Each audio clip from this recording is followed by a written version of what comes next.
ایک کثیری نواح ہیں وہی راوی، اور وہ کہتے ہیں کہ میں نے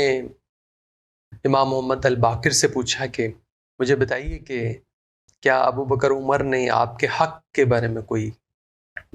ظلم کیا آپ سے، آپ یہ وہی حضرات کا کوئی حق چھینا ہے؟ تو آگے سے انہوں نے کہا کہ وَمُنَزِّلُ الْفُرْقَانَ عَلَىٰ عَبْدِهِ لَيَكُونَ لِلْعَالَمِينَ نَذِيرًا مَا ظَلَمَا مِنْ حَقِّنَا مَا يَزِنُ حَبَّةَ خَرْدَلٍ۔ انہوں نے تو ہمارے حق میں سے ایک رائی کے، یہ تو قسم کھائی نا،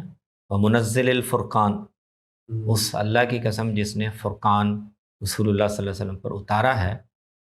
انہوں نے ہمارے حق میں سے ایک دانے کے برابر بھی ہمارے ساتھ زیادتی نہیں کی۔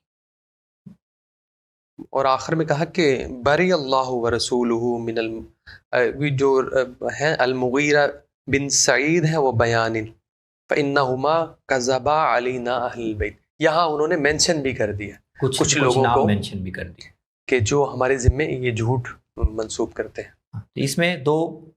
باتیں جو ہیں وہ اور سامنے آتی اس اثر میں۔ ایک تو یہ کہ یہ جو نسبت ہے، یعنی شیخین سے تنفر پیدا کرنے کے لیے اور اہل بیت اور شیخین کو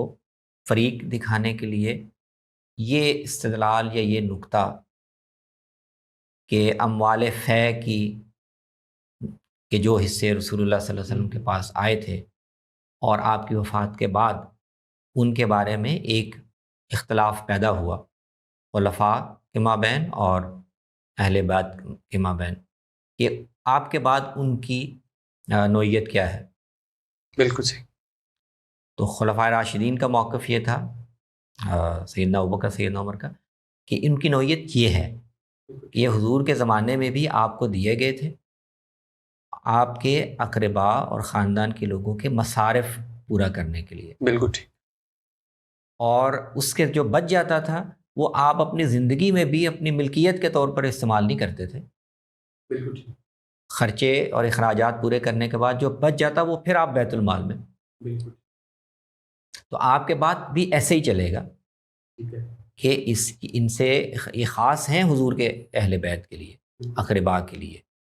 قریش کے ان قبیلوں کے لیے جن کو حضور نے شامل کیا اپنے اس دائرے میں، تو اب بھی ایسے ان کو ملیں گے، وہ حق نہیں چھینا جائے گا۔ لیکن نوعیت یہی رہے گی کہ ان سب کو دینے کے بعد جو بچے گا وہ بیت المال میں جائے گا۔ اور پیچھے ہم نے دیکھا کہ سیدنا علی کے نے بھی اس کا انتظام سنبھال لیا، لیکن وہ بندوبست ایسے ہی کر رہے تھے، یعنی بچا ہوا جو مال ہے سب کے اخراجات پورے کرنے کے بعد وہ بیت المال کو واپس کر رہے ہیں کہ یہ ہماری ضرورت سے زائد ہے،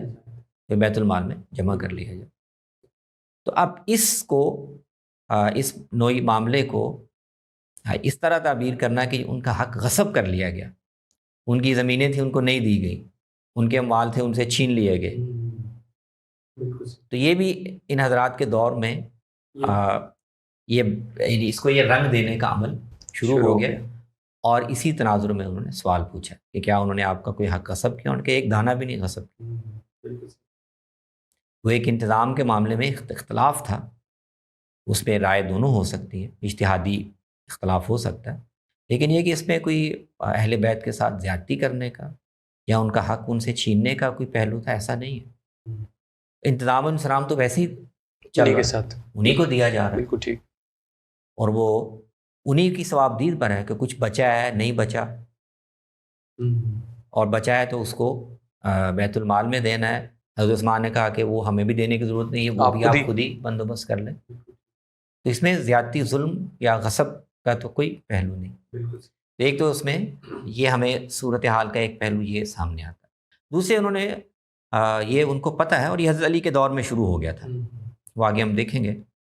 حضرت علی کے دور میں ہی کوفے میں ہی کچھ عناصر نے ان کی طرف غلط باتیں منسوب کرنا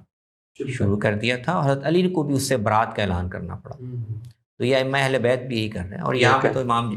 باقر کچھ نام بھی مینشن کر رہے ہیں۔ جی بالکل ٹھیک، کہ اللہ ان سے پوچھے، انہوں نے ہماری طرف جھوٹی باتیں منسوب کرنا پھیلا دی ہیں، ہم نے وہ باتیں نہیں